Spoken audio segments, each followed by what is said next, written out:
Hello everyone. Me here, and today we will be discussing about social responsibility. All the companies operate in the society, and thus each company has to work in a way that it does not harm the society. Corporate responsibility is one such thing that abides them to work in that way. The companies are abided by the laws to work sustainably so that a balance can be maintained. Let us go through the flow of presentation and know what all is included in CSR. Firstly, we will go through the definition of CSR, see its elements and functions, how to measure it, types, few examples of CSR, and conclude the session. So, for a start, let us have a look at the definition of CSR. CSR definition. Corporate social responsibility, CSR, is a term used to describe a company's efforts to improve society in some way. These efforts can range from donating money to nonprofits to implementing environmentally friendly policies in the workplace. CSR is an evolving business practice that incorporates sustainable development into a company's business model. It has a positive impact on social, economic, and environmental factors. As the use of corporate responsibility expands, it is becoming extremely important to have a socially conscious image. Consumers, employees, and stakeholders are beginning to prioritize CSR when choosing a brand or company. They are holding corporations accountable for affecting social change with their business beliefs, practices, and profits. Objective. The CSR policy of the company is formulated for determining the guidelines for contributing towards the sustainable development of the society and environment as a whole. Let us discuss the features of CSR for any organization. Features of corporate social responsibility. The United Nations Industrial Development Organization notes that the common functions of corporate social responsibility include responsible sourcing of materials and supplies, employee, vendor, customer, and community engagement and relations, adherence to labor standards, environmental protection and management, anti-corruption measures, upholding social equity, gender equity, and other human rights goals, conservation of resources, like water and energy, in production. Let me enlighten you about the types of CSR a company can implement to have a sustainable development. Corporate responsibility types. A business can practice recognizing how important socially responsible efforts are to their customers, employees, and stakeholders. Many companies now focus on a few broad CSR categories. Environmental efforts. One primary focus of corporate social responsibility is the environment. Businesses, regardless of size, have large carbon footprints. Any steps they can take to reduce those footprints are considered good for both the company and society. Corporations can demonstrate environmental leadership in several ways. For example, they can put forth efforts to reduce their carbon emissions, recycle their products, give back to environmental causes. By showing that they care about improving and preserving the environment, companies can gain more support and business, and also build a solid reputation as an environmental leader. Philanthropy. Businesses can practice social responsibility by donating money, products, or services to social causes and nonprofits. Larger companies tend to have a lot of resources that can benefit charities and local community programs. It is best to consult with these organizations about their specific needs before donating. Corporate philanthropy is the act of a corporation promoting the welfare of others, usually through charitable donations of funds. Companies can leverage this type of CSR in various ways, though one of the most popular ways is by matching gifts their employees make to companies. Corporations that offer matching gift programs essentially double the donations that their employees are giving to eligible nonprofits. Ethical labor practices. By treating employees fairly and ethically, companies can demonstrate their social responsibility. Part of being socially responsible for a corporation means participating in ethical labor practices. These practices can include offering more competitive salaries to employees, offering more competitive compensation packages, providing generous parental leave, offering tuition reimbursement, Following ethical labor practices reflects well on companies and causes more individuals to want to work with them. Volunteering. Attending volunteer events says a lot about a company's sincerity. By doing good deeds without expecting anything in return, companies can express their concern for specific issues and commitment to certain organizations. Corporations can leverage corporate volunteerism by encouraging their employees to volunteer. Many companies allocate hours to go toward volunteering during the workday, and many more encourage involvement by offering volunteer grants to the nonprofits where their employees volunteer. This kind of socially responsible program is a win-win for every party involved. Employees of corporations are seen volunteering and donating their time to important causes in the community, and nonprofits are receiving free time and volunteer work, which is essential for the success of so many nonprofits. After seeing its types, let's see what all elements are included in CSR. Key elements of corporate social responsibility, CSR, in an organization. To give this overview more structure, these elements are all subdivided into the internal and external aspects of CSR practice. This differentiation is necessary as CSR has two sides to it, 1, the internal, and 2, external perspective in order to be successful. The following main elements are important for successful CSR practice. CSR strategy. The CSR strategy should be the starting point of the organizational CSR practice. This strategy needs to be defined as clear as possible with a future goal in mind. Internal aspects. You will need to build solid support for the strategy before you go about defining what you want to achieve with this strategy. It is key to this strategy to get the support and participation from as many high-profile executives in the organization and to identify and engage these people that are passionate about CSR within the business. Once you have this support in place, it will be easier for you to define the CSR strategy for your business. External aspects. The CSR strategy will act as the positioning document for the responsible business practice of your company. Your stakeholders and the public will expect a visionary document that shows ambition and goals. CSR management system. After defining the strategy, your next task will be to set up the CSR management system. The management system of CSR within your business will outline what you actually need to do to make your strategy happen and to produce results. Internal aspects. This is where you need to engage even more individuals in your business. Try to gather information on how the CSR strategy has been received and then build on that to engage the most positive people. Once you have gathered a good team that supports your cause, you can pool their knowledge and build a sound management plan on how to deliver the different elements of the strategy.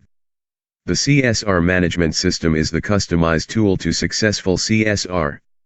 You can go around and look at the management systems of other companies, but this management system really needs to be so customized to your organizational context that you nearly need to build it from scratch.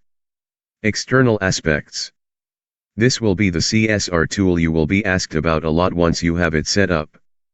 The CSR management system is your vehicle to get more external recognition of your activities. Never give away too much information, but be helpful when other organizations want to have some tips. You never know how they are doing managing their CSR aspects. You might learn something for your management system. CSR reporting. The next step after the successful setup of the management system is the reporting of the first results of your company's CSR activities. This is called CSR reporting. Companies usually report on an annual basis. This CSR reporting is really the first test whether you and your team have created something interesting and worth reporting for your stakeholders. Internal aspects. Internally, the CSR reporting is really a tough task. It will test your CSR management and coordination skills. The goal is to produce a meaningful publication that will be of interest to your stakeholders.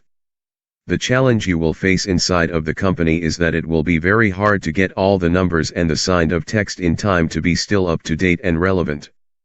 Remember, this qualitative and quantitative data has not been gathered before, so make sure everyone understands what he or she are supposed to report.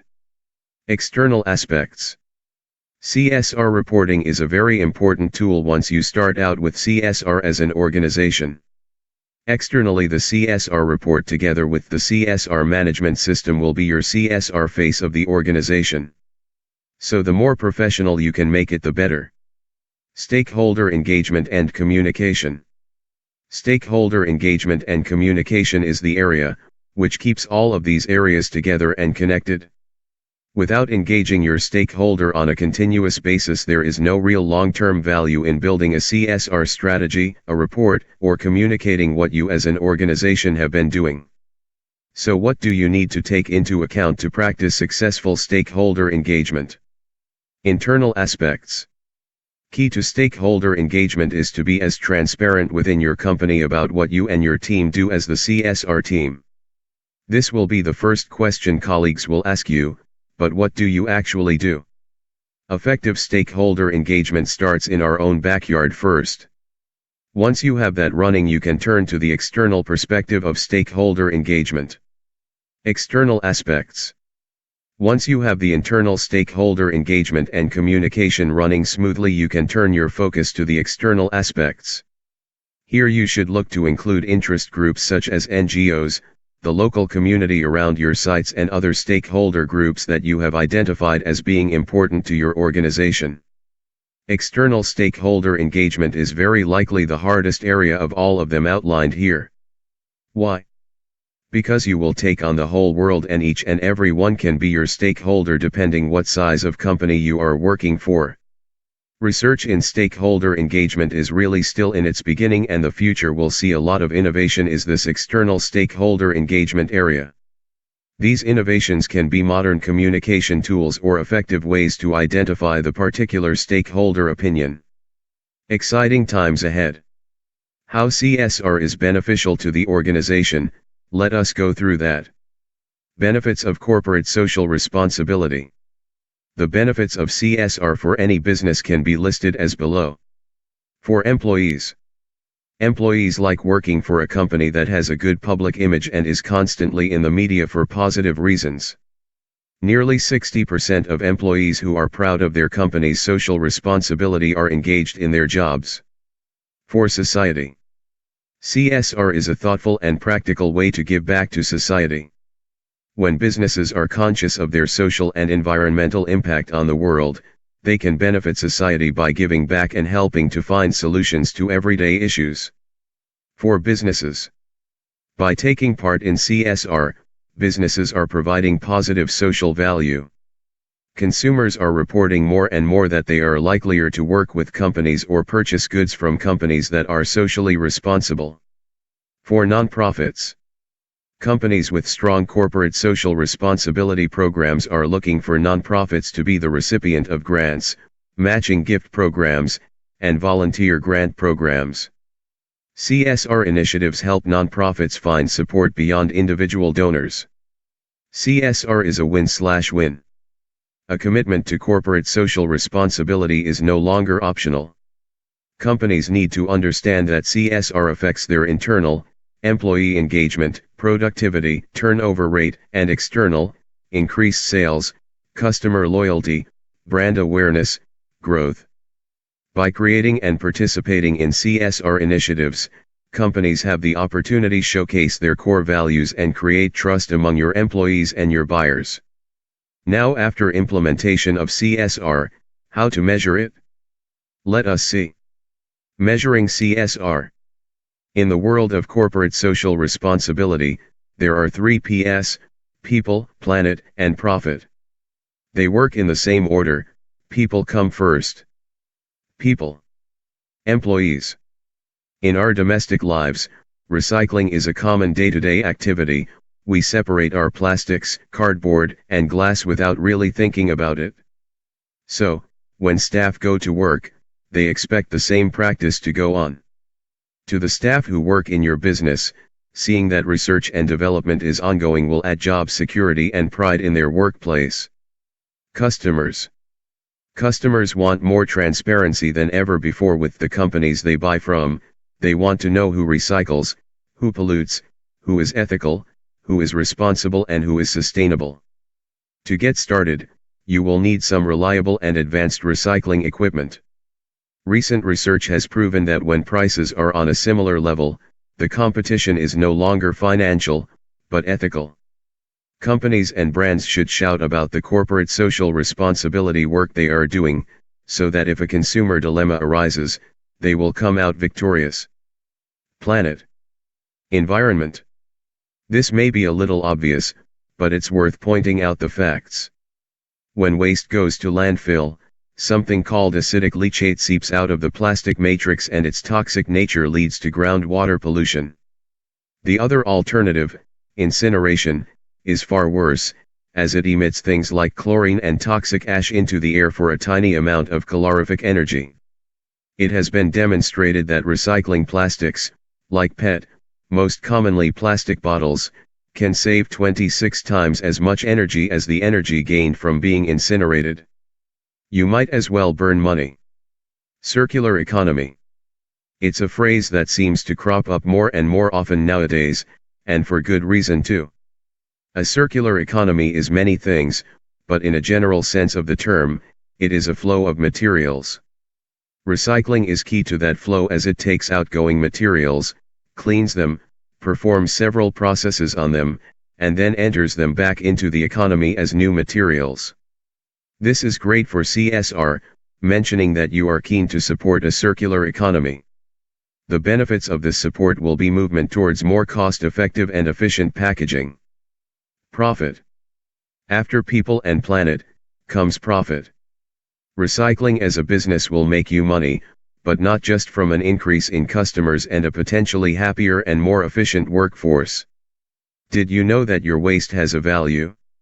If sorted properly, and stored in mass for collection, money can be made by selling the resources on. This additional income could be enough to take on another member of staff, whose job role has been created through CSR, which is good CSR. You see how this works well? Good business practice.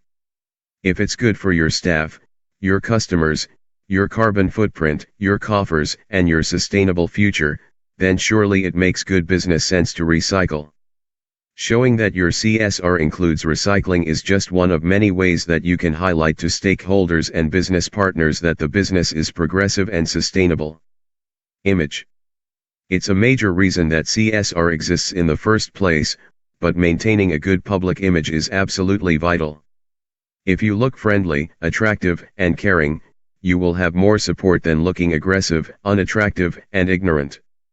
Working with a recycling partner, who will even help to promote your great CSR for investing in their recycling equipment can help. Image is the front door to your business, and it's up to a business code of ethics to ensure that they exist in an appealing way. Companies with the best CSR reputation. These multinational corporations have changed the way how business operates. Their CSR strategies have helped them build a name for themselves and contribute hugely to society. IKEA. The Swedish house multinational group that designs furniture has been actively involved to create safe places for children in conflict zones. Their initiatives include Let's Play for Change to enable children to play and develop, even in the most difficult circumstances. Brighter Lives for Refugees, for which they have donated euro 30.8 million to help the UNRWA bring light and renewable energy to refugee camps across Asia, Africa, and Middle East. Coca-Cola. Coca-Cola focuses on empowering young women entrepreneurs. Their #5by20 program aims to bring 5 million women into the company as bottlers or distributors by 2020. Their other programs are centered around providing clean drinking water and for the development of the disadvantaged youth. Levi's. For Levi's, just one thing matters: is the jeans contributing to water scarcity. Since the inception of their Water Less program in 2011, they have saved more than 1 billion liters of water. They have reduced the usage of water for manufacturing for some of their styles by 96%. They have also worked to support people with HIV/AIDS and decrease their contribution to climate change. Lego. Although new to this field, Lego already ranks as number 1 on 2017 Global CSR Rep Track. LEGO's aim is to use sustainable materials in all its products and packaging by 2030. They have decided to manufacture some of their products from plant-based plastics this year. Google. Google is the world's largest corporate buyer of renewable power. In 2017, they reached their target of 100% renewable energy in their data centers and offices. They also provide Google Ads grants to nonprofits to advertise for free using Google Ads. Microsoft. Microsoft started its CSR initiatives back in 1983. Being in the game for a long time, they still rank as one of the most giving organizations. Their Microsoft Philanthropies works with nonprofits, public and private agencies to empower people as well as local communities. But the most meaningful and timeless return to being socially responsible is the sheer joy and satisfaction that comes with doing something good for the society. I think we all sleep better when we know we helped someone smile today. With this, I would like to conclude the session. Hope you found it interesting and knowledgeable. Also, you will take care of these aspects when you go to corporate world. Thank you.